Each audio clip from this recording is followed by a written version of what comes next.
네, 이 31번째 확진자의 경우에는 당초 병원에서 의사가 바이러스 검사를 권고했는데도 본인이 거부한 것으로 알려졌고 그 바람에 막을 수 있었던 감염 사례들이 더 속출한 것으로 보입니다.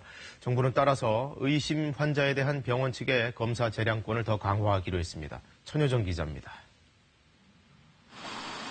오늘부터 감염이 의심되는 환자는 해외 여행력과 관계없이 의료진의 판단에 따라 적극적으로 진단검사를 하게 됩니다.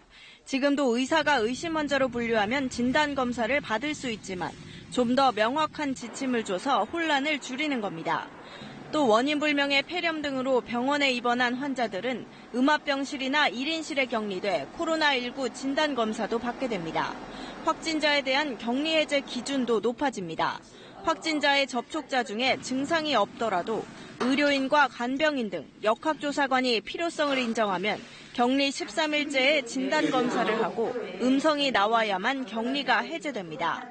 한편 일본 요코하마에 정박 중인 크루즈선의 승선자 가운데 외국인은 국내 입국을 금지하기로 했습니다. 이를 위해 외교부는 탑승자 명단을 일본 정부에 요청했습니다. 다만 내국인은 자가격리하는 방안을 검토 중입니다. 어제 공군 3호기를 타고 김포공항에 도착한 일본 크루즈선 탑승 국민 7명은 모두 증상이 없어 임시생활시설에서 14일간 격리된 생활을 하게 됩니다. 코로나19 확산으로 일반 환자가 줄어 운영에 어려움을 겪는 일선 의료기관을 위한 대책도 시행됩니다. 정부는 일선 의료기관에 건강보험 급여비의 90%를 빨리 지급해주기로 했습니다. 개학을 앞두고 중국인 유학생들의 입국에 대비해 정보관리 시스템도 운영됩니다.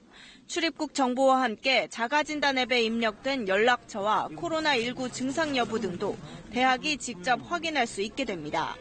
KBS 뉴스 천효정입니다.